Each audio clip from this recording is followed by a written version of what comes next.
Good evening, everyone. This is a true hybrid meeting where half our audience are on Zoom and the other half on live here in the audience. Tonight's lecture is called The French Are on the Sea, and it's not the first time that the talk has been given to the Society. Paul O'Dwyer has spoken to us with a lecture with the same title in 1975, and again, I believe, about 20 years ago. However, the talk that we're going to hear this evening is an extended version. And the reason we're having it again is to celebrate or continue the celebration of our 50 years of existence.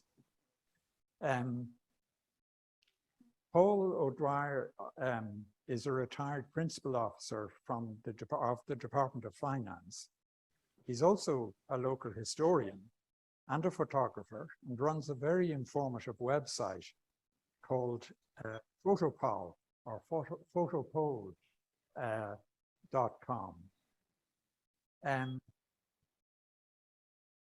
The talk is very local history from our point of view because it's about Killiney Bay.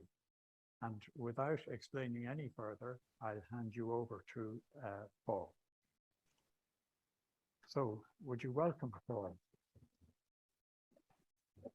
Thanks very much.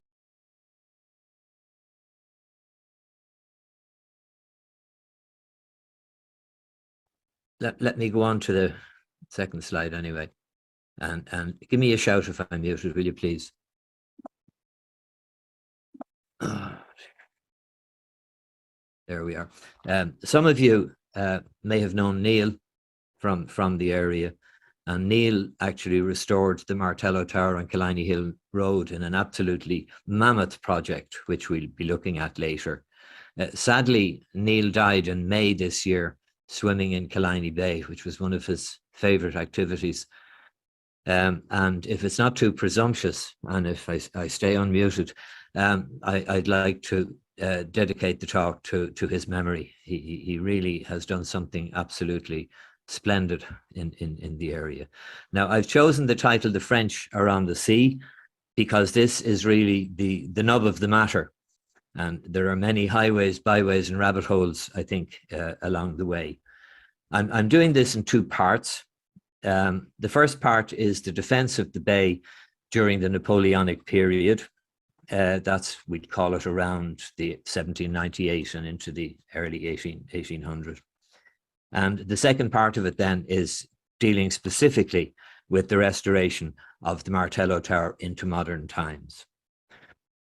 Now, in the 1970s, I was chasing up local history there, and I'm not really a local historian, so to speak. I chased up one or two things, and that's more or less the size of it.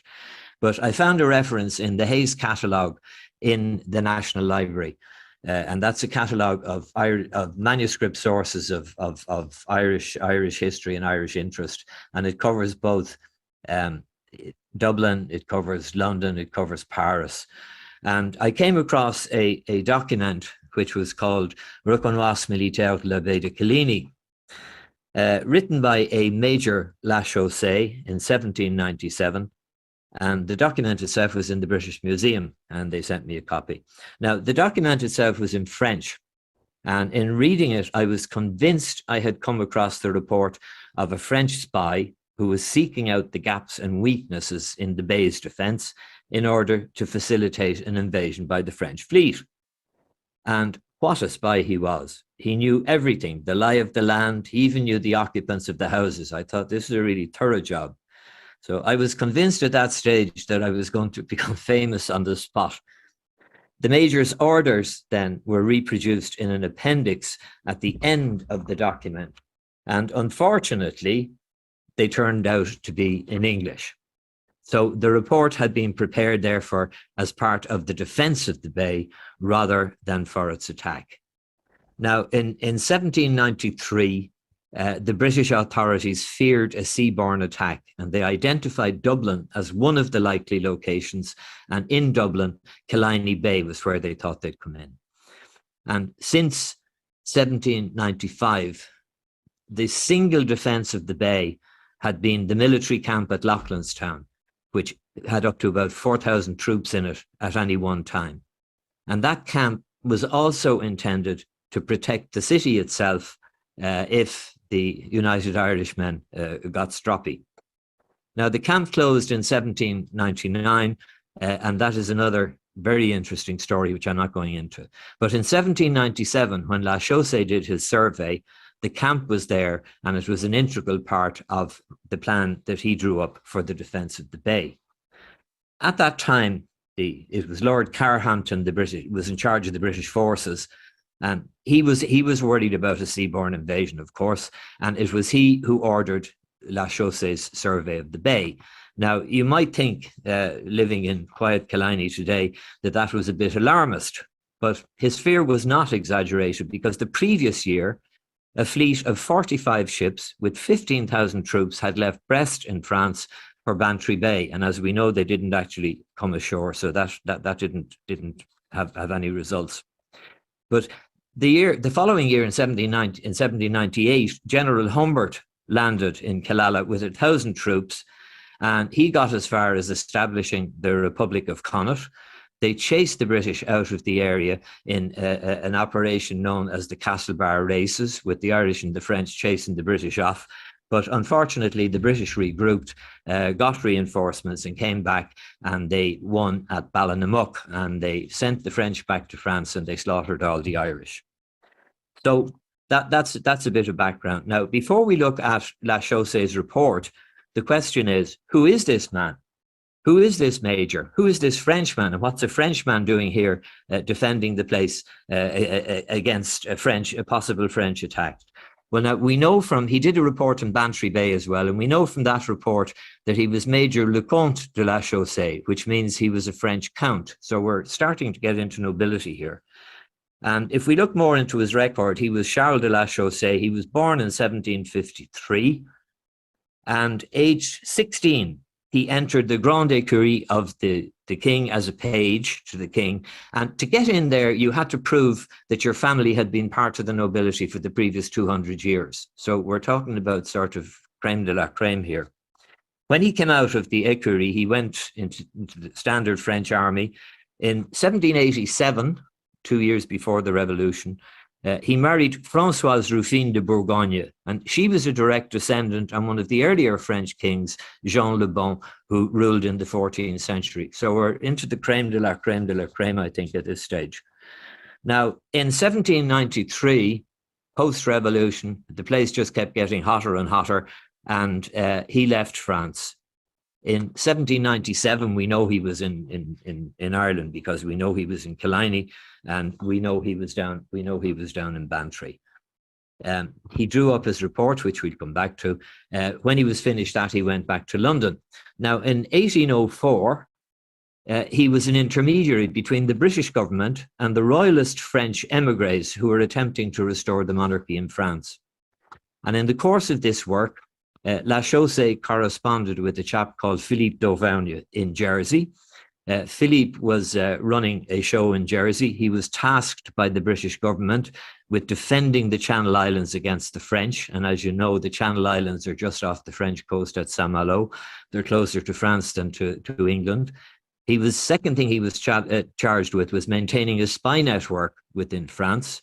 And the third thing he was charged with was looking after and financing royalist emigres as they passed through Jersey, fleeing from France. And that needed quite a lot of financing, because apparently on their way through, they regularly depleted his wine cellar on the way through.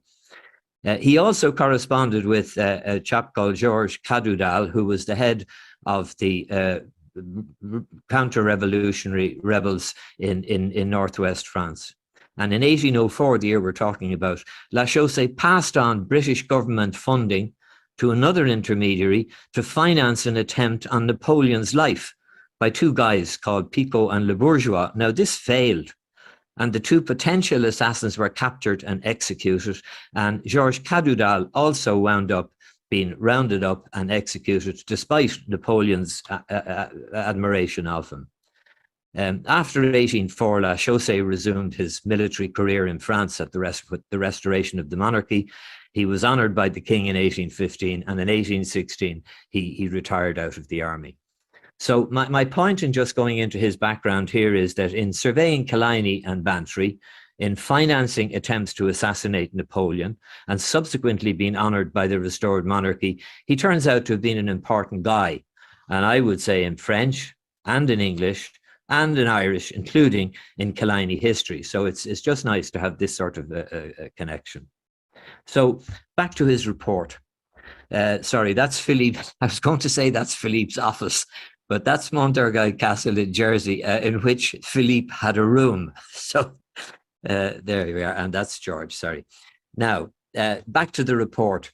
His report, the orders were, as I said, were drawn up in English, and they were quite precise. But he answered them, the individual orders in French. And this particular one is just to give you an example. The order here is where to draw them up, and they're talking here about the troops from the camp, where to draw them up for the purpose of attacking an enemy attempting to debark, so to stop the guys landing. And his answer to that, as you can see there, is les trois points principaux où il est le plus probable que l'ennemi tentera de mettre à terre sont ceux où la falaise baisse tout à fait. So he's saying that we know there are cliffs in Killiney, but he's saying that the place to deploy your troops are those 3 points in the cliffs, 3 points along the beach where the cliffs fall away and you have level ground and they're likely to make some sort of an advance. Now, even though he did give precise answers to the various orders that were set out in the appendix, he nevertheless himself prepared to draw up a systemic overall view of the bay, which would deal with the bay in its entirety. In other words, a broad strategic document. So here, as we saw earlier, is the bay. I'm sure we're all familiar with that. The curve of Killiney Bay around from Dalkey Island to the Bray. You may think I'm stating the obvious when I state the curve of Killiney Bay. But one observation which I found not only interesting, but completely unexpected in his report is the following. He says, cette baie offre d'ailleurs un avantage de défense qui lui est particulier. C'est que, étant presque en ligne droite, elle ose à l'ennemi la facilité d'agir du centre à la circonférence. Ainsi, les troupes qu'on fera marcher à sa rencontre n'auront presque jamais à parcourir plus de chemin que lui-même. So he's saying the bay is a straight line, and this is great. This offers the defenders a great advantage compared with the curved bay, because the defenders don't have to cover any more ground than the attackers, which would be the case. The curve would give the attackers an advance. So I thought to myself, Jesus, I've lived here for 20 years. What's he talking about? So I went to the Ordnance Survey, and what did I find? Okay, from Howth Head around to Dalkey Island is one hell of a curve. It's a very sharp curve. But lo and behold, from Dalkey down to Bray Head, the greater part of the bay is actually straight, which actually blew my mind at the time. I don't know, does it blow anyone else's? And he says here, basically, that he says a map can tell you more than 1,000 words. So let's just have a look at his maps. There were 2 maps with his report. I only got, this is a copy of the report. I didn't get the maps until a much later time. Now, his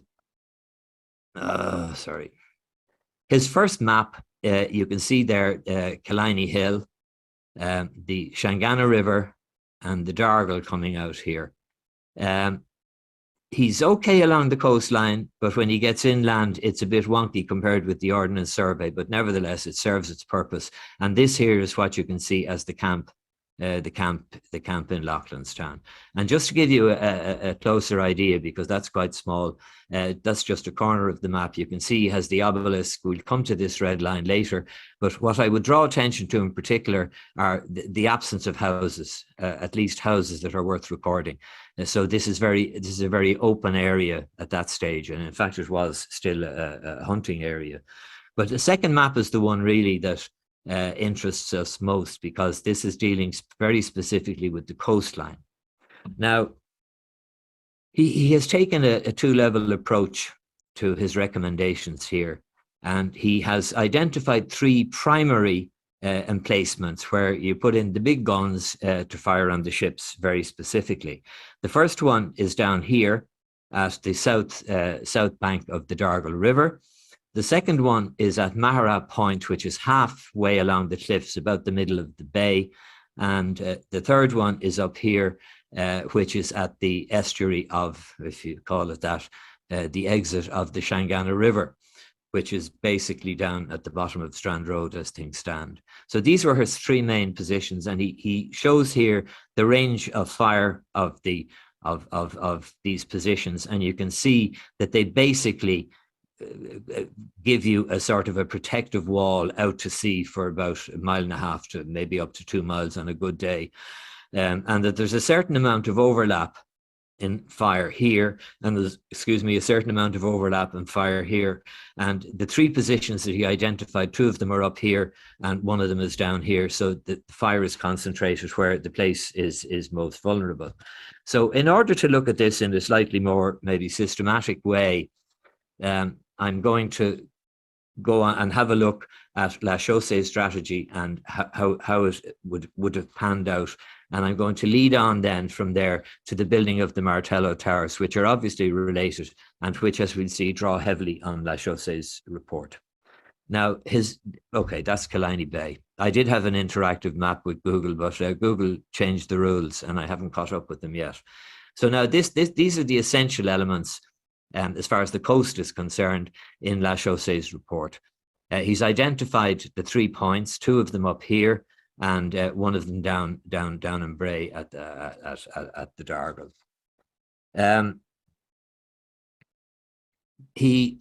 You see there, that's just a schematic look at his 3 main points there with the range of fire and to some extent overlapping fire in 2 places. But he also identified the three secondary points, which, if you see the red ones coming in there. And the first one is down here at Cork Abbey, which with this one here, protect the weaker area, at the exit of the Dargle River. These are called enfilades, and which means basically that their primary purpose is not to fire on the ships, although they can do so, but their primary purpose is, if the soldiers get as far as the beach, you rake the beach and you shoot all the soldiers. That's their basic purpose. So the first one is down there at Cork Abbey. The second one is here at Shangana, which we look at later, and the third one is the battery at the northern end of what is now Strand Road. And again, the subsidiary ones are reinforcing again fairly vulnerable areas, but we'll go on further to that. Now, going on further to that, they're his positions, right? And going on now to look at the Martello Towers. Okay, just look at his positions again. Keep an eye on 1 or 2 of them, and we go to the Martello Towers. And you can see there that everywhere he has identified a position with the sort of the logic of the soldier. There's a Martello Tower or a battery in that position. Now, he had 6 positions because his brief was basically Killiney Bay. The Martello Towers, when you add them in, 7 years later, there are 9 positions, and the extra towers are, there's one down here at the southern end of the esplanade of Bray, and that reinforces that open area down there. Number 8 is the Shangana one here, which I shouldn't have give your man credit for. The Shangana one here, sorry, the Shangana one here, which reinforces the Shangana River where it comes out with the Martello Tower there, but that's just a battery. And then his final one then is on Dalkey Island. And the reason he has one on Dalkey Island and La Chaussée didn't mention that is that La Chaussée's brief was purely Killiney Bay, and the brief for the Martello Towers extended right up along the coast. So that one there, apart from giving you extra firepower, gives you the continuity between Killiney Bay and the rest of Dublin Bay. Now, I want to make just 3 remarks on this schema. The first one here, when you see with all of those, the whole 9 positions, you're getting a lot of extra firepower, and the huge amount of overlap up here in the vulnerable positions, and a huge amount of overlap down here. There appears here to be almost a gap. And the main reason that that's there is that I haven't put in the range of fire of number 4, which is at Maharat Point along the cliffs. And you might wonder why there was a defensive position on the cliffs, because the cliffs themselves were a defense, but that's there basically for continuity of fire right along the bay, so that if you actually add in the field of fire, you can see there that gap is effectively closed off, and you get a lot of extra overlap. Now, number 5 here was a battery on its own in Shangana. There are still walls of that around, and we'll look at that in more detail a little bit later.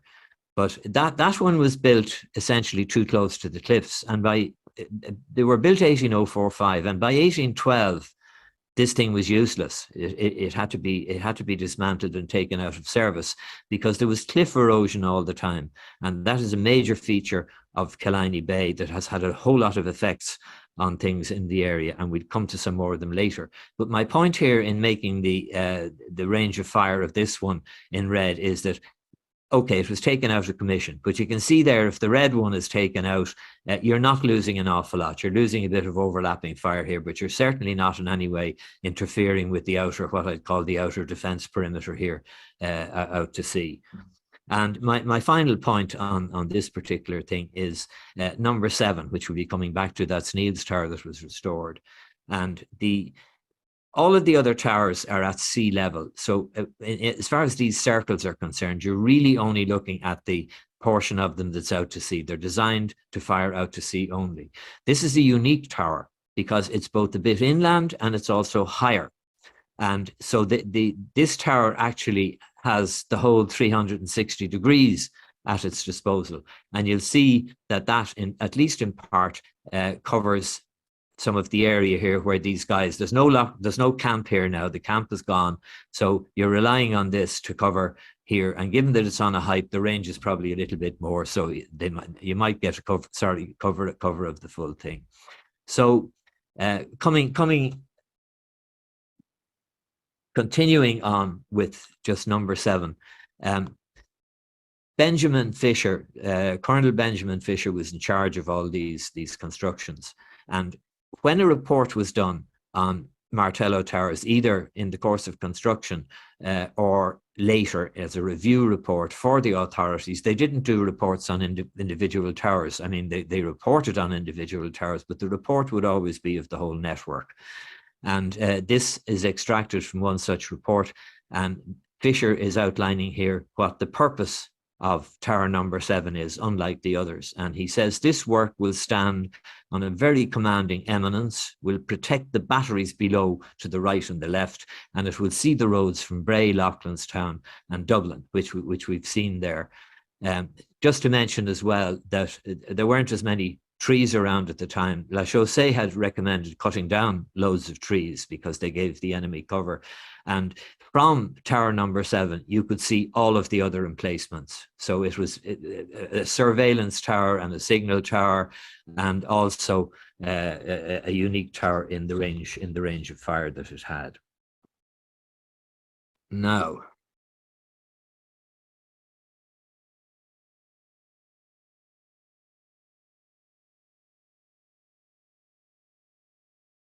Why are they there? Well, they're there because those three are within range of Tower No.7 and the cannon that is there today. But that's not the whole story. This is the Australian ambassador, Gary Gray. He's living 2 doors down.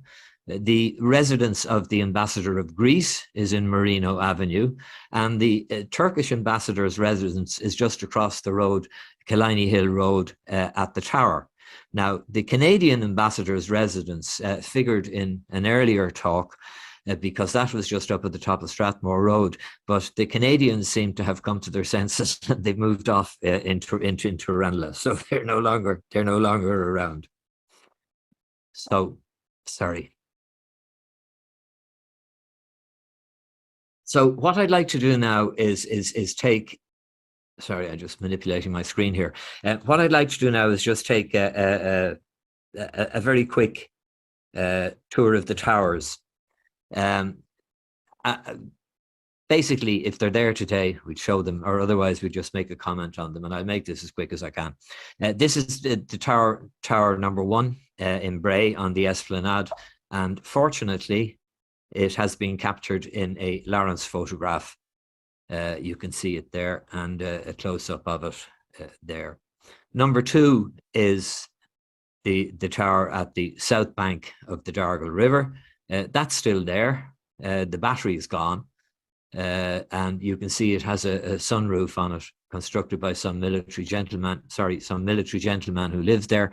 And Bono apparently lived for some time in that tower, so it's referred to around the area as Bono's Tower. The third tower is Cork Abbey, which looks south across towards the Dargle River and covers that piece of level ground there. And you can see there the river with the ships on it and the ships coming out here.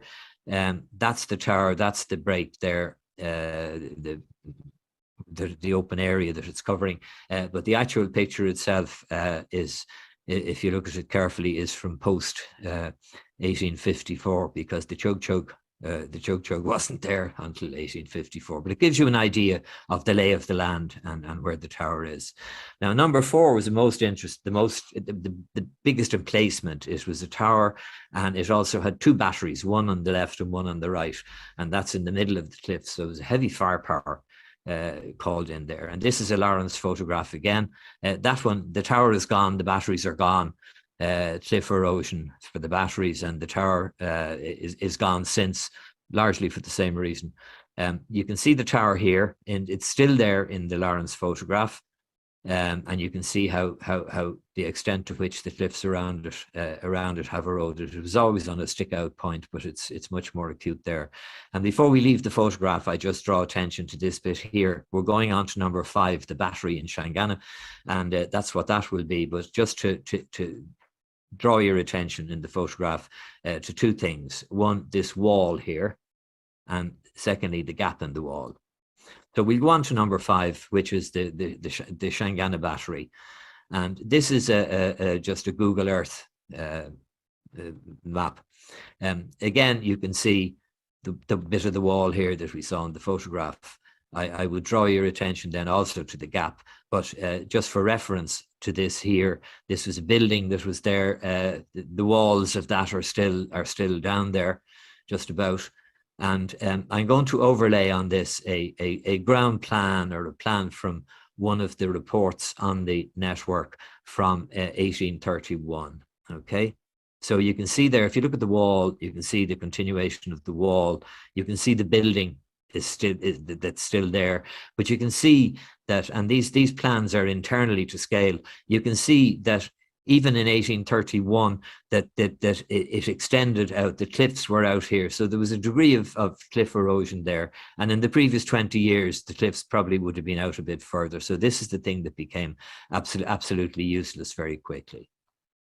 And the gap, yes, the gap there is from 1854, where the railway came through, and the railway also suffered from coastal erosion. It was the cliffs were the railway was getting too close to the cliffs, or vice versa. And that railway in 1915 was diverted inland just south of Killiney Station. If you stand on the bridge in Killiney and look south towards Braehead, you can see very clearly the line of the old railway, and you can see how the current railway veers off very sharply to the right inland. So number six is still there. It's at the bottom of Strand Road, at the Dargle outlet. This is number 6. This, believe it or not, is the tower down here, and these are 2 extra stories that were put on it by Victor Enoch, who bought it in the 60s and restored it in 1970, I think it was. Now, as far as I'm concerned, this is vandalism of the highest order, and the tower is just, it's like the base of a chess piece. It's really been unpromoted or demoted, if you like. And this is Victor Martello Tower 1804, restored by Victor Enoch 1971. How the man had the cheek to put that up there, I don't know. And I have very extreme views on him, as you may gather from this particular poster. It really a piece of awful vandalism on the tower. A man who boasted of being an aficionado of Martello towers. The next one is number 7. That's Neil's Tower. I'm not going to stay on that because we'll be coming back to it. That's just a quick shot of the first firing of the cannon on the inauguration of the tower in 2008, on the 12th of July, 2008. And this is a unique one. The tower itself and the battery have been restored. The tower has been armed, but the battery hasn't been armed. There are 3 cannons on the battery, but they're not there at the moment. Number 8 was the battery on its own. That's at the north end of Killiney Station Road, where the road turns sharply left and goes up. The battery itself would be behind the cameraman and to the left, as you're looking at it here.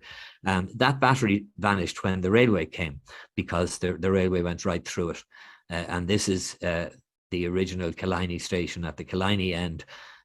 You'll notice it's single track, and that's from 1854 up to 1882, when the stations were amalgamated. You'd Killiney and Ballybrack station, and you had the double line.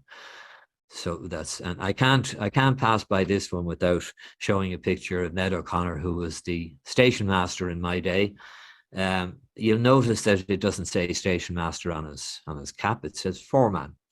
And Ned was the station foreman grade-wise, and they never gave him the rise in grade to station master, although he was effectively station master. And I think we've all come across that sort of thing in our lives. And finally, number 9 is Dalkey Island, a combined tower and battery. Both of those are still there. The tower looks great from a distance, but it's absolute crap inside. And the battery at the extreme of the island there, you'll see there's quite a lot of walls left in it. There's more walls left there than there were in the other battery. So just to let me go back here for a moment. I think I skipped something. No, maybe I changed the order of it. Sorry. Okay, not to worry. We'll go ahead anyway. This is Benjamin Fisher, that I mentioned, who was responsible for the construction of the towers. There's nothing special about this piece here, except it just says, it's just at the bottom of a report. I have the honour to be, sir, your obedient, humble servant, Benjamin Fisher. Now, obedient he may have been at the end of the day, but humble, I think he certainly wasn't. And anyone who has worked in a bureaucracy, or even anywhere that there's any sort of a large organization, you'll know that one of the things that gets in your way of doing your job is having to fill up reports and all this sort of stuff. Now, poor old Fisher was in the same position. And this piece here says, at the bottom of papers that he finally transmitted, it says, these papers should have been earlier transmitted, but from the constant pressure of business and the want of regular assistance, it was not practical. if you want to take a message out of that, is would you ever go away and stop getting in the way of the work that I'm supposed to be doing? Well, I certainly have great sympathy with that. Fisher was an engineer, but he was also an artist. That's a watercolor of his from the West Indies, where he started off. He exhibited. He was an honorary exhibitor at the Royal Academy of the Arts in London, so that presumably shows a certain standard. This picture is not great. I nicked it out of a catalogue that didn't have really great definition. He then went to Canada, and this is one of his paintings of Montreal. And he then went to Jersey in the Channel Islands, and this is one of the towers he was responsible for. He didn't start it, but he finished it. And he came to Dublin around 1800. He was a member of the RDS, would you believe? In about 1812, he retired to Portsmouth, and unfortunately, he took his own life in a loo in Portsmouth in 1814. So it's a very sad end to a very impressive career. So I'm now going to concentrate more exclusively on Tower No. 7 South, which is Neil's Tower. This is, you saw an earlier plan of the battery. This is from the same report, the 1831 report, and it's of Tower No. 7. You can see the elements of it there: the tower, the artillery room, which is a lean-to tiled room against the tower, and then this is the firing battery here that you can see with the 3 cannon emplacements. There were 24-pound cannons there, and there was an 18-pound cannon on top of the tower, and you can see the entrance there, which becomes relevant later in Neil's reconstruction. Now, where was the tower exactly?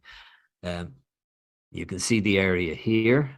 This is Killiney Hill Road. This is Killiney Avenue that comes out onto Killiney Hill Road.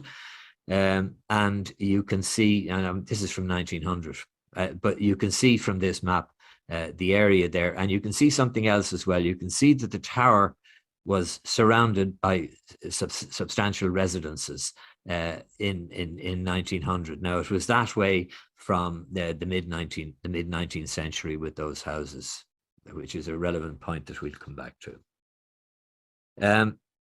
Military areas in those days, the military, what will I say, delimited the military area with markers, with marker stones. And if you look at this here, you'll see that there's 6 marker stones delimiting that area. And those stones can be picked up from this map because they're on it. And we'll come back to some of the stones later. Just giving you an idea of that broadly, it's in keeping with it. The only difference is up at the top, the difference between the straight line, and there are reasons for that. So this is a picture from 1866 by the artist Dunoyer. To note in it is the sharp fall. Now, I know artists tend to exaggerate these things, but the sharp fall in the land there, and the battery plane here, which obviously needed a lot of infill to get it horizontal. You'll see the tower was armed as late as 1866. In fact, they were armed a little bit later. Big houses around St. Anne's there with its own little tower. John Barrington, former Lord Mayor of Dublin. This is Summerhill down here, which figures later in the story. Now, I'm just going a very quick flashback from that picture to the time that the towers were constructed, and this is from a church estate map. But you'll see there, okay, number 6, number 7, number 8. But you'll see I've highlighted any of the houses that there are at the coastal part of this, and you'll see how very few houses there were. So this was a very isolated or open area, and in fact there were hunts and stuff went through it, so it was really quite a rural area. So passing on to the 20th century, or as near as we can get to it for the moment. This is a later map from plan from 1883. As you can see, it's just much later, and there's a lot more detail in it, that some of which corresponds with the sort of Martello tower that we have today. This is a privy. toilet, and this is a piggery, would you believe? You can see the glacis there, which is the bank that slopes away from the horizontal battery plane, the artillery room, and the tower. And over here you have a coach house, you have a gunner's cottage, and you have a magazine here for storing stuff. So this, and that Killiney Hill Road is still there, obviously. Now, just around the corner in Killiney Hill, on Killiney Avenue, is this town hall of the Killiney and Ballybrack Township and subsequently Urban District Council. It's still there. It's called Carrigbray, and it was constructed in 1891. There was a rash of these local authorities decided they'd construct little palaces for themselves around that time. They're all over the place. But the local authority, the military wanted to get rid of the towers at this stage. They were just an encumbrance.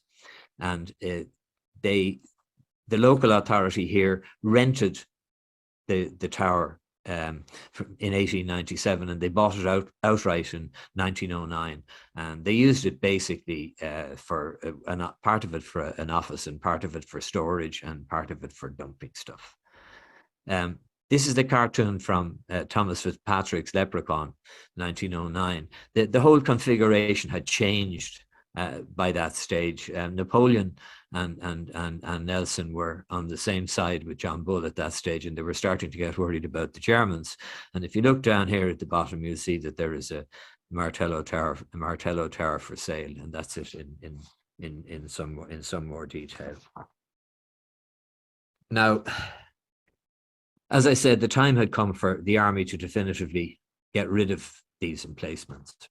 And I'm just looking at Killiney Bay now, and they were all sold either to local authorities or to individuals. And examples of those which remain in Killiney are numbers 2 and 6. That's Bray railway station, basically, and number 6, Enoch's Tower. They were sold to individuals. Number 8 was sold to eventually to the railway company for the station. And number 7 and 9, which is Neil's Tower in Killiney and the tower on Dalkey Island, were sold to local authorities, respectively, Killiney and Dalkey local authorities at the time. And number 7 then passed into private hands subsequently and is now restored. And number 9 on Dalkey Island, there are, I was going to say plans, there are aspirations in the council of restoring that at some stage. And then there's a big gap. And the next time we come across any sort of visual evidence of the towers is around 1979. And this is a photograph from 1979 of the tower. There are 3 things I'd like to draw attention to. One is this is a rates office and presumably some storage down here. That's the operational office of the council. This is the Legion of Mary Hall, constructed in 1939. And it wasn't just a prayer hall. There were dances held in it and a few marriages out of it. And I was at a few religious meetings myself at it as a local disruptor way back. Now, the third thing I'd like to draw attention to in this is the doors. The original door of the tower was there. You can just sort of vaguely see signs. And there would be a ladder and a retractable ladder and all this sort of stuff. But in 1954, this door was, what was I going to say, boarded up, or it was blocked up, and a new door was cut through. It's no mean feat, because these walls were extremely thick.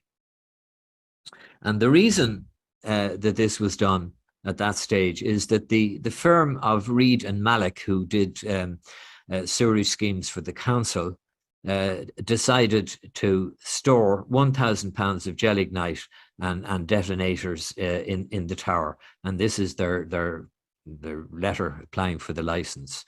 Now, the ostensible reason for picking that particular tower, they had looked at 2 other towers. They'd looked at number 11, which is the Joyce Tower in Sandy Cove, and they'd looked at number 10 in Bartra, which is along the cliffs in Dalkey. And they had turned down these 2 towers because they were close to houses. And you can see yourself from the stuff here that this tower couldn't be closer to houses So there obviously was a bit of some sort of bit of office politics going on here. Now, the neighbours weren't told about this. This emerges from correspondence that was unearthed. But the agreement had to be got by the people on the site, and that would be the Legion of Mary and the person who was living in the Gunner's Cottage at the time. Sorry, the Gunner's Cottage at the time, who was the public lamplighter, Joseph Murphy. And this is a grave that was spotted by David Kirker at Bishop's Lane Cemetery in Kiltiernan, and Neil went out and took a photograph of it, and he was the last tenant there. He died in 1960, but isn't it a fantastic gravestone? Public lamplighter and the lamp and everything on it. So there we are. So, sorry. So what's to be done with the tower after that? Well, this is just a letter with some suggestions in it from the engineer and the architect. But I mean, there were all sorts of things: a viewing platform for Killiney Bay, a heritage place, and all this sort of thing. But things came to a head in 1985 when the owner of Summerhill, which was downhill from the tower, wrote a letter of complaint to Sean Barrett, who was the local TD. But Sean, at the same time, was a Minister of State in the Taoiseach's department. And the owner complained that the place was infested. There were hobos camping in it. There was all sorts of disgusting rubbish going over into his garden from the place. And it was awful. And Sean wrote to the council and more or less from the Taoiseach's department, and more or less said, "What are you guys going to do about this?" So they sent out an inspector to have a look at it. And this is an illustration from the inspector's report. You can see Summerhill here downhill. You can see the incline down. You can see the boundary wall. And the council had been using the place as a dump. They were dumping all sorts of rubbish in it. That's as polite as I can get it. And this is what they call dumping. This was rubbish, infested rubbish and everything else. And you can see quite clearly how it was going to go over the wall down into your man's place. So as any good bureaucrat among you probably knows, that if you get a problem on your desk that you think you're not going to be able to solve, there's only one thing to do if you can, and that is make it somebody else's problem. So the site was put up for sale yet again. Now, in 1987, that's 2 years after the complaint, the site was sold to Des Leonard of Padua. That's the next house uphill on Killiney Road from the tower. And the idea was basically to build a house there. And in the planning permission, there was one condition that stood out, and that was that whoever bought it was not allowed to let the site deteriorate further. Now, it is very difficult to imagine on a good day how you could let the site deteriorate any further than from what it was. So 10 years later, Des had done nothing with it, so Neil bought it off him, and Neil had been Des's estate agent when he bought the site originally. So Neil bought it on the same basis, basically to do a house on it.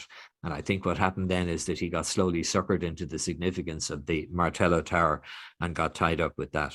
But to give you an idea of the sort of deterioration that was involved, I go here. This is 1971, before all these transactions.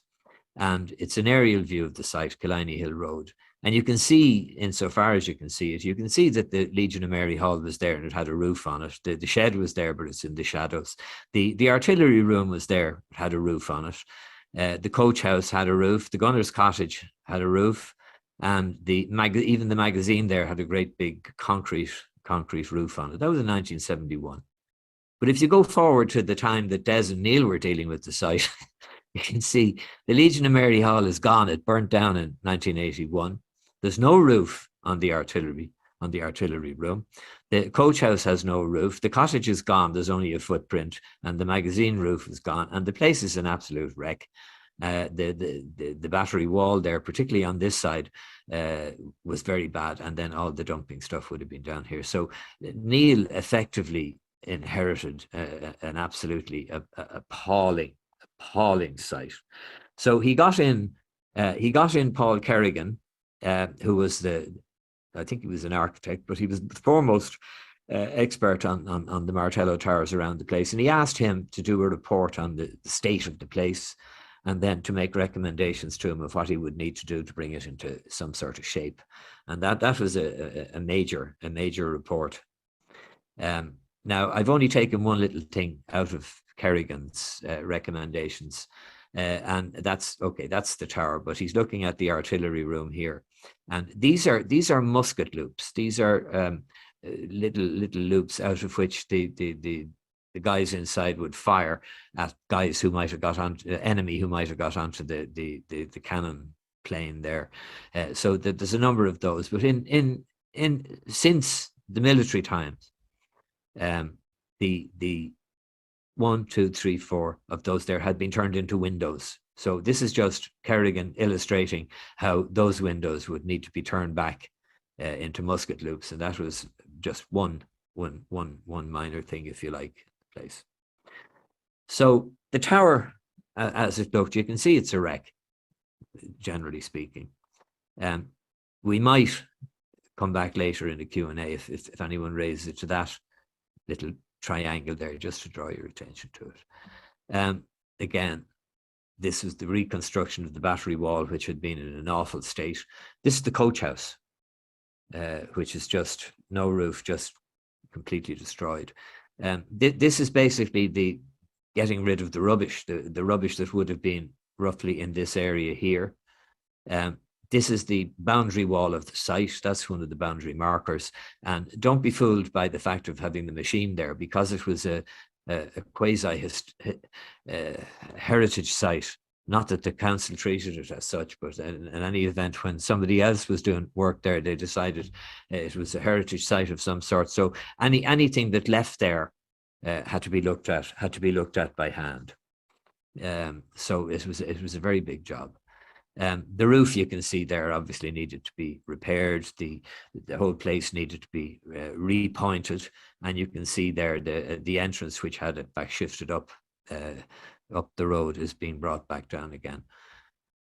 This is during the restoration, and you can see a number of things there. The loops have been restored, more or less. The coach house has a roof on it. The gunner's cottage has a roof on it. And that there is the Turkish embassy, the Turkish residence that you can see there. So that's just to give you an idea of that. Okay, that's snow. Now, the restoration itself. Oh yeah, Niall, I put this thing in any of the talks I gave, and Niall used to get very annoyed with it. But I put it in for a purpose, because the whole thing is just Niall on his own, in the sense that it's his conception. He's the project manager. He's the guy who's at the center of absolutely everything that happens there. And subsequently then he was doing his own sort of, at least up to a point, his own maintenance and stuff there. So that's really a tribute to Niall's hands-on. Now, the restoration itself, this was, I mean, I suppose by European cathedral standards, it mightn't have been the biggest operation in the world, but in our perspective, it was a huge thing. Niall has estimated that there were about 250 people involved in this thing, between the bureaucracies, the tradesmen, all sorts of stuff, and getting rid of the rubbish, which is an absolute disgrace that this was dumped on him by the council. Effectively, 230 lorry loads of 20 tons each. That's about 4,500 tons of rubbish at €1,600 per lorry load. Came to nearly 400,000 before you start, and the total cost at the time that I checked it out with Niall was about 2 million for the project itself. Now, I'd just like to say a word about the cannon. You see, this wasn't just the restoration of the tower, because you had the other buildings, and then you had a totally separate thread, if you like, of the cannon. Now, there were no cannon available. That's the first thing. And secondly, there were no molds available for casting a cannon. So these molds had to be separately manufactured from an existing cannon so that a new cannon was able to be cast. And this is a shot from inside at the casting of the cannon. And what you're looking at there in that vat there, which is tipped over into the mold, you're looking at 2.5 tons of liquid at 1,300 degrees centigrade. So you wouldn't want to be standing too close, and you wouldn't want to get a spark of it. Now, the cannon, when it was cast, was tested in Fort Nelson in England. And like, this was the critical moment, because the bloody thing could have blown up. You don't know till you test it. Have you succeeded in making the thing, or is the whole thing going to disintegrate on you? So after the primary test, which obviously was successful, Niall got the first shot and dressed up for it and so forth. And then there was a question of getting it over here and getting it up on the top of the tower. And this is the gun carriage, which was manufactured separately by different people, being lowered down onto the crown of the tower. And then the cannon, it followed the cannon, and the cannon had to be mounted with the barrel in place. And with all of that, now you turn around, and the tower today. Now, from what you've seen there, I think it's just unbelievable what's there. An absolutely magnificent piece of work, and I can't claim any credit for it, so I can say that. The reconstruction in front of the artillery room there, you see the dry moat. You see the original door restored, and the new door down at ground level blocked up, and then just a few shots from inside to give you a little bit of atmospherics. There's a spiral staircase going from the middle floor right up to the crown, and that's just looking down. Now, it's very narrow. If you've ever gone up it, it's very narrow, and a soldier with a musket would be the most you'd get up it. However, there are these chimney-like structures inside the tower where you can actually haul up equipment up to the crown of the tower, and they're constructed in such a way that you'd even get the cannon up if you had to take it down and get it up again. So and this is just a view through one of the musket loops from inside the artillery room on the day that the tower was inaugurated. And looking down from one of the openings, it's just looking down at a cannon position down there. You might just look at that carefully, because we're going possibly in the Q&A to come back to that. That's one of the 3 positions on the battery plane. So, and of course it lets in light. That's a number 5 marker, put back in its proper position. You'll see WD there, War Department, number 5. This is the glacis as it is, and you'll see the restored wall there, and another marker down here. I think it's number 3. At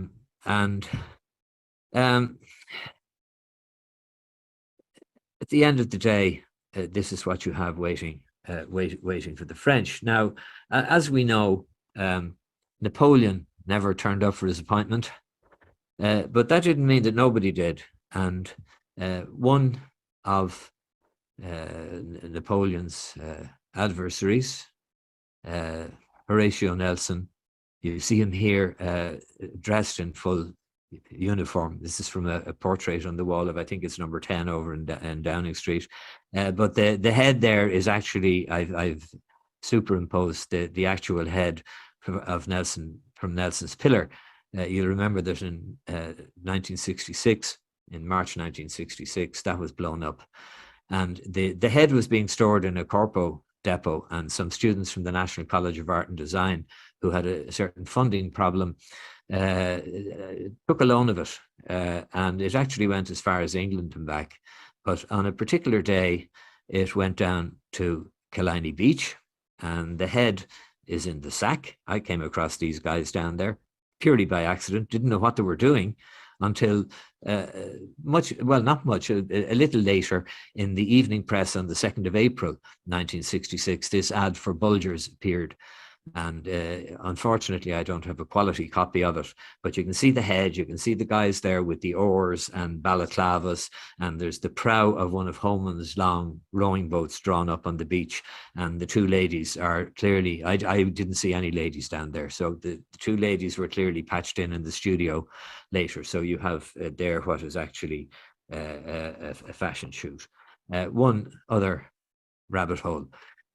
This is a model of the site that Terry Murray, Neil's son-in-law, built for him as a present. It took him 2 years to do it. It's a beautiful thing, and you can lift the tower and look at the inside. Now, the value of that, to me, for example, at the time of the inauguration, was this, that you couldn't get a proper view of the site because as you saw in the pictures, the land falls away. You'd have needed an aeroplane or a helicopter to get any sort of a view. So you can, with the model, you can get a very, very good view of the site. It's a photographer's dream. But nowadays we're into a different situation with technology, and we have drones. We have drones, and this is a shot from one of Rory Stone's drones. He did a number of drone overpasses of the site, and now you can get the model type view of the actual site. And this is the house here that Neil was constructing. He had the idea of having it as a house that could be lived in, as a heritage centre, and having conferences or small conferences or talks in it, and it's all wired up for broadband and everything and all that sort of stuff. The outside is completed more or less, but the inside still needs doing. So that was the site in 2014. So sorry, every time I do something, that does. So just coming to the end, I'd just like to say a few thanks, and I'm sorry if I left anyone out. There's so many people involved in this. First of all, to Neil, obviously. Neil is it as far as this project is concerned. Unfortunately, he's no longer with us. To Richard Hayes for his wonderful manuscript catalogue in the National Library, which ended up giving me La Chaussée's report, and to the British Museum for sending it to me and frightening the wits out of me. I didn't know what I was going to be charged for it. To the National Library of Ireland for the Lawrence photographs. It's a magnificent collection. And to the UK Public Records Office for extensive documentation on the tower. Now, that documentation was dug out by Doug and Sylvia Rogers. Sylvia is Neil's sister, and Doug was her husband. Unfortunately, he died in 2020. But this pair, living in London, spent hours and hours going through stuff and digging out stuff in the UK Public Records Office, without which we wouldn't certainly have the context or the quality of a thing that we have today. And I'd like to thank the Society as well for the invitation, which I'm really thrilled with, and John for his contacts with me and his arrangements on the technical work. So just to finish up, I'd like to run this very, very short video, which is of the firing of the cannon at the inauguration on the 12th of July, 2008. It's a professionally done job Neil had done, and then there's a little edited version at the end with the firing in it. And if I'm allowed to say, between all of ourselves, there was only supposed to be one shot.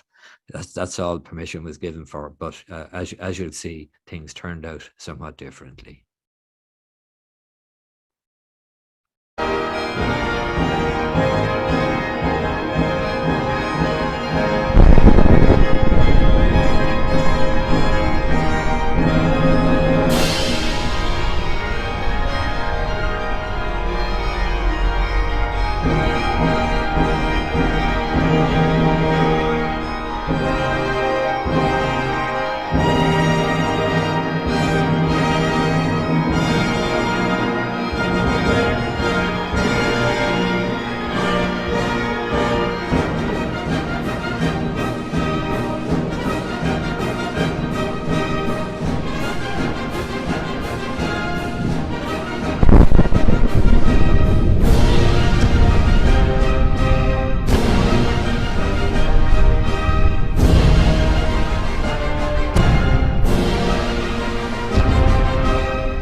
So I'll stop sharing my screen.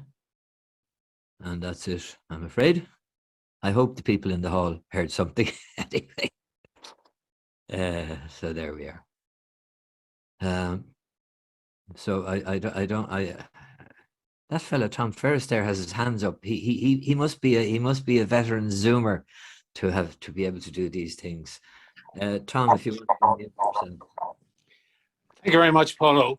Well, we have something in common because I too spent 20 years on Old Ballybrack.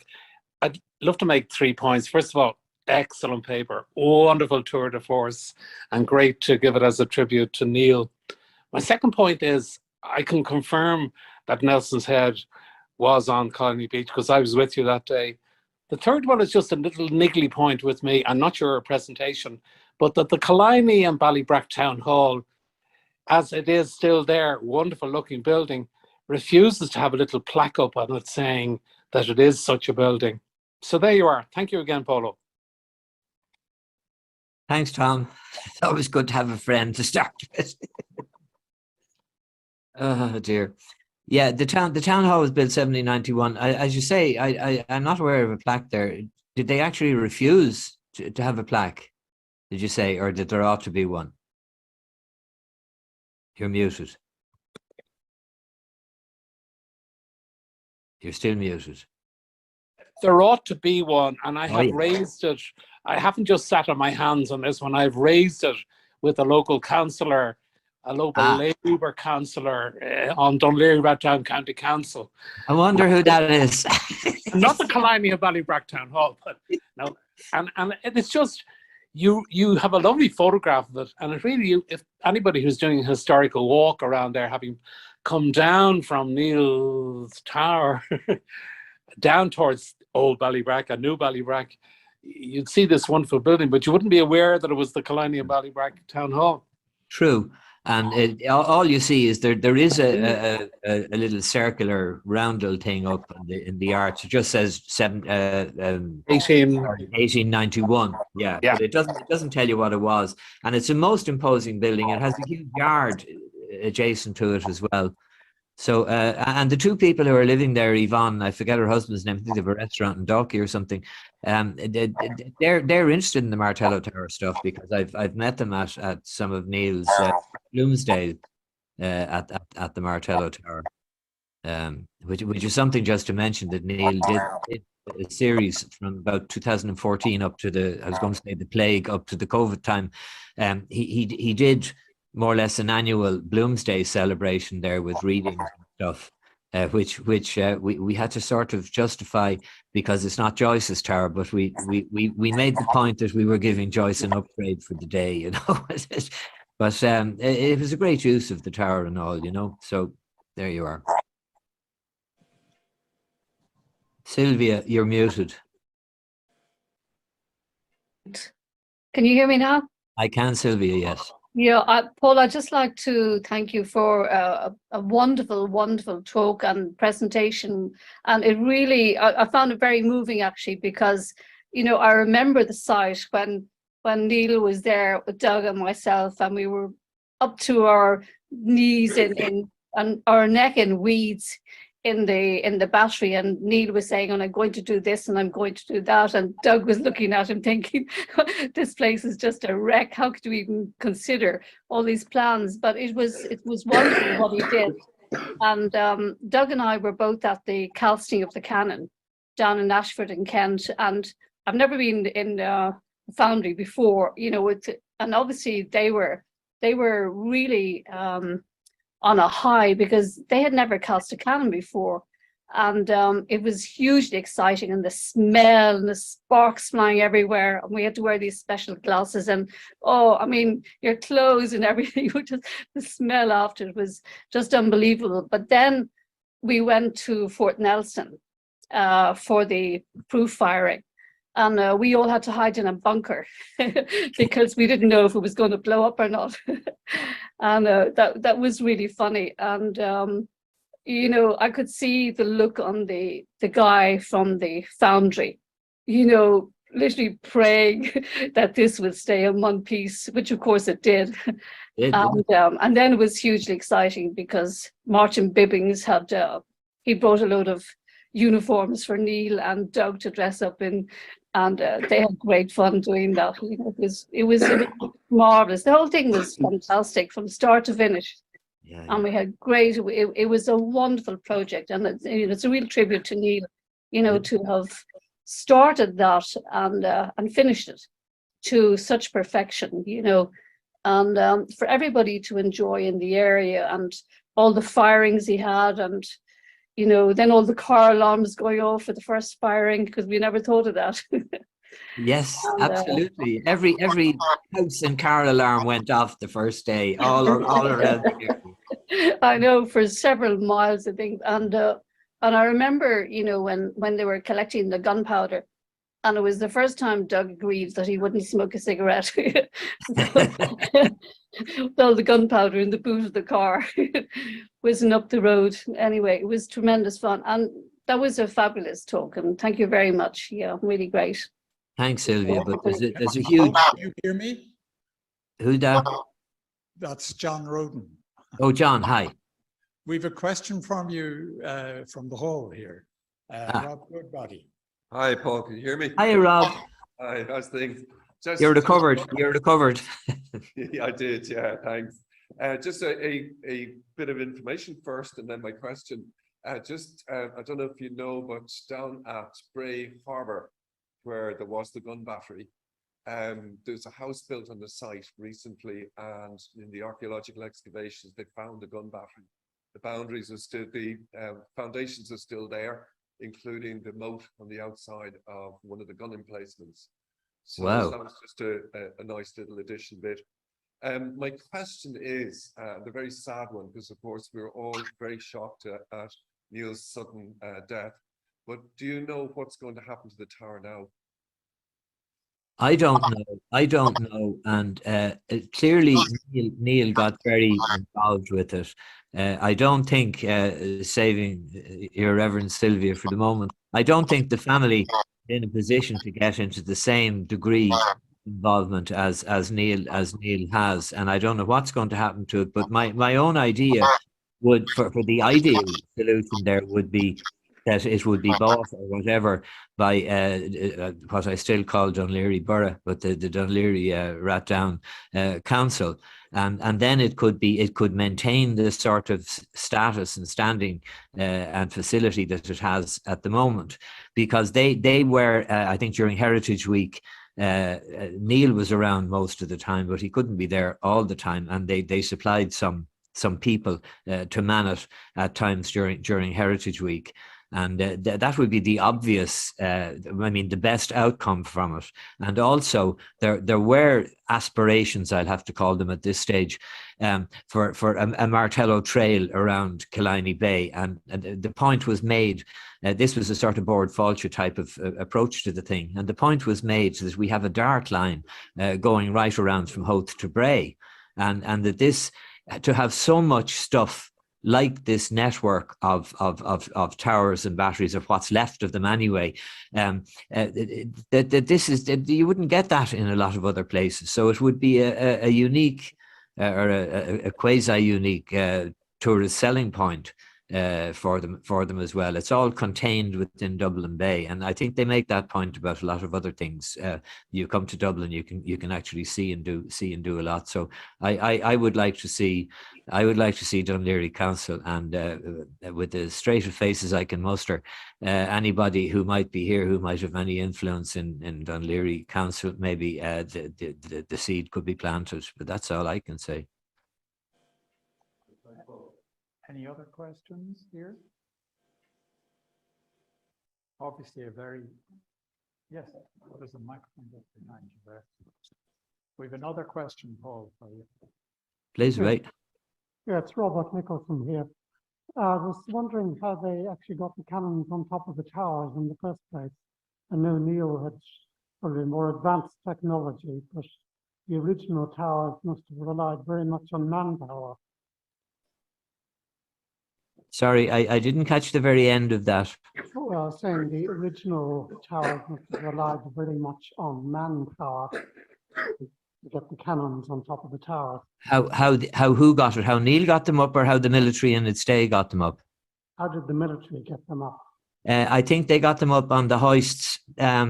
Neil has looked at it very carefully, and if you take a cannon at ground level, you can get a crane and you can swivel it around and into the artillery room, and there's a wall there that actually has a recessed curve in the wall, which it took him a while to figure out what it was, and it was a way of swiveling the cannon around when it's on a hoist.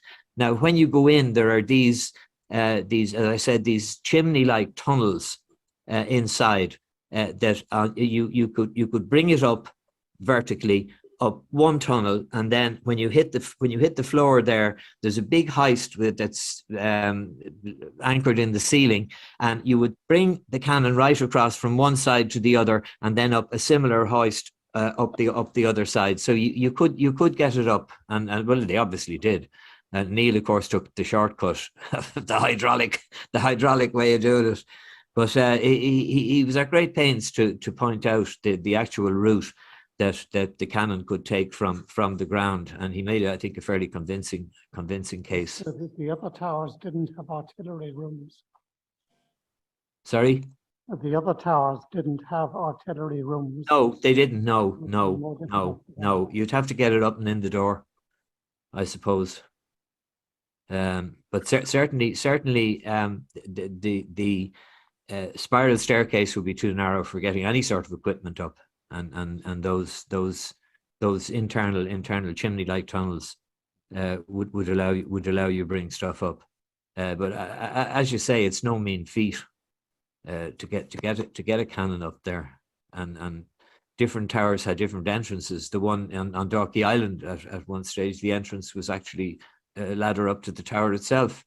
I don't know how they got it up there. They must have had a series of pulleys on the outside. Paul, But, we have another question for you from the audience here. Paul, thanks very much for a very interesting lecture. I really enjoyed it. I just want to ask you a very basic question. I had no idea about batteries surrounding the actual, or being in front of the actual towers. I only knew about the towers. And I'm just wondering, how long did they extend? Did they actually how far did they extend from the tower?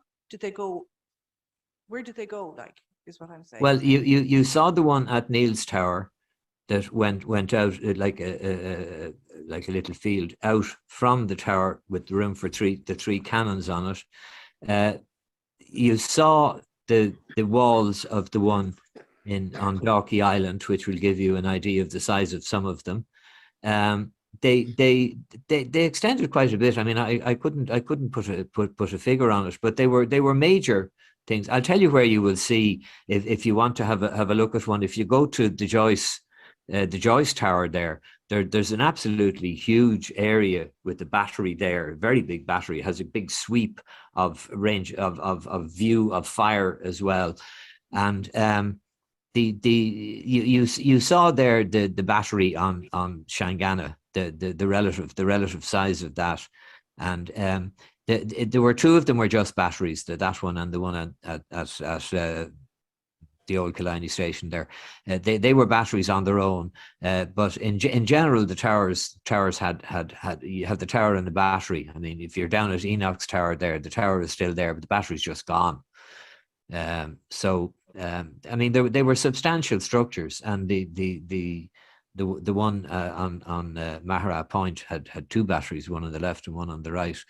So they were little forts basically. They surrounded the actual tower, or were they just in front of them? Well, they on the Mahara Point there was one on either side.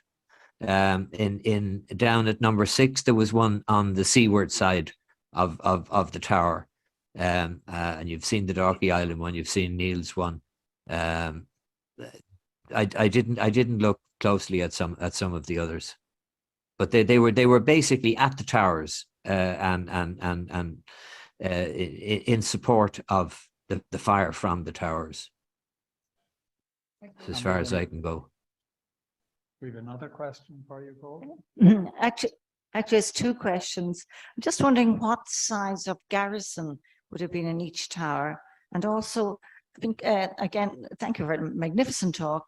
But I was wondering, could you expand a little on the wonderful maps and papers that you used to plan the scheme? As far as the manning, I think there was about 30 when they were being manned. If they were being manned for firing, there was a lot less around just when they were waiting for the guys to appear, who never appeared. I can't be any more precise on the figures because I don't remember them. On the maps, La Chaussée had two maps. The report that I got from the British Museum wasn't actually an original report of his; it was a copy. I haven't seen the original of that report, but the maps turned up later. They're gorgeous. They're gorgeous looking maps. As far as the towers and that are concerned, there were periodic reports on the network which would have had illustrations and the sort of ground plan looking down on them. In those reports, there are quite a few of those, and particularly when it got to the stage when they were trying to get rid of them. There are no construction plans for the towers. I don't mean there weren't. You couldn't construct a thing like that with that precision without having plans. But they have disappeared, and Niall couldn't find anything. So it meant that when the tower was being restored, he had to rely a lot on what was around on the site and what might have been the case in, say, other towers. And one of the big difficulties that they had was with the roof of the artillery room. Now, that had to be fairly substantial because you'd have cannonballs bouncing off the tower and bouncing down the roof. So the engineers told him when he was reconstructing that he would have to have pillars in the middle of the roof, inside, supporting the roof. There's no other way of doing it. And he got very curious. I mentioned that little lighter coloured triangle at one of the end walls on the inside of the artillery room. And he got very curious about that. And then he found some rafter material inside. And he came to the conclusion that there weren't any pillars, but that it could be supported by buttresses out from the wall out to the middle of the roof, and that's what gives you that triangular shape there. So he was relying an awful lot on what he was finding around the place. And the gunner's cottage is actually, he hadn't plans for that, and it's partly based on a gunner's cottage somewhere else. I don't know where it is, but it's what will I say? It's as good a restoration type of thing as you're going to get. I think it was over that he fell out with Paul Kerrigan, but he fell out with him at some stage anyway. But there is a lot of documentation on regular reporting on it, on the plans, and Sylvia and Doug dug all this stuff out of the Public Records Office. They just combed the place and emptied it out of stuff. And when I'm mentioning them, Doug as well, we put the tower in on the recommendation of a military fella. We put the tower in for the Europa Nostra, the European competition. It's a European heritage competition, which is backed by the EU, and there are all sorts of things in it. Some of these Scandinavian bridges that run miles and all this sort of stuff. So we put it in for that, and myself and Doug had to start beating Niall over the head to get information out of him, because they had a questionnaire, and you had to respond to what they were looking for in the questionnaire in descriptive stuff. And one of their questions was phasing, the phasing of the project. And any normal project would have phasing, but Niall was doing a whole load of things, different things at the same time. And I said, Niall, we need phasing. And there wasn't any phasing, he said. I'm just doing all this stuff, And they were looking for the phasing and the costing of each phasing and everything. So myself and Doug had to beat him over the head, and we told him eventually, like, as long as the total at the end is right, the phasing doesn't really matter.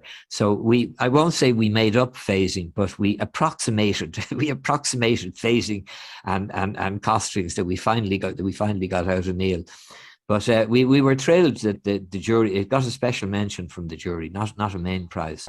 put a special mention, but it was very exacting what they were looking for. You had to outline the national and the European significance of any project that you were putting in, you know, so we had to dig deep, and we were able to do that in large measure due to what Doug and Sylvia had dug out of the PRO, you know. Paul, one final question, a short one, from Adrienne Hume. What happened to La Chaussée? The short answer is I don't know. He retired. That's all I can say. But he turned out to be an interesting character. I mean, I found the report, and it hadn't been written up or anything, and I started following that up, and I wrote to the Bibliothèque Nationale in Paris and asked about him. I thought they might have records over there. And they said that they didn't have any records of any activity by a Major La Chaussée in Ireland, but that maybe it was this fella. And when I looked at this fella and the sort of sequence and dates that he had, I figured he's the guy, all right. And then Doug found stuff in reference stuff in the public records office of the correspondence between himself and Philippe d'Auvergne in Jersey, and we hadn't explored that correspondence. We just know it was there from the titles. We just used the titles at the time in the indexes. And I found stuff about the financing of the attempts on Napoleon's life. Would you believe, Googling some stuff that turned up in French, so there is. I mean, if there are people around, certainly anyone my age wouldn't start out on it. But I mean, there's a PhD in this somewhere, and there might be 3 of them, 4 of them, for all I know, because it's an area that hasn't been hugely looked at. Now, Sylvie Kleinman has looked at this period in great detail. And she has the advantage that she's half French, and obviously was able to gut, if you like, some of the French archives. But I'm looking at La Chaussée, who's helping the British resist Napoleon, right? That flow, if you like. But there's a counter flow there at the same time, because you have Wolfe Tone over here, who's opposing the British and going over and trying to recruit the French to come over and attack the bloody place. And that he did. So there's a very interesting counterflow there. And Sylvie has been writing that stuff up, Wolfe Tone's time in Paris and his wife and all that sort of stuff, which is very interesting stuff. But once you start into this stuff, I came across a few cul-de-sacs that I just thought, well, look, when you're doing it, the temptation is to follow up all sorts of trails, and it's fatal to do that. I mean, you need to just concentrate on what you set out to do, and if there's time later, to follow them up. But there's a huge amount of stuff from that and other aspects of the history of Killiney Bay that could be followed up in considerable detail, you know.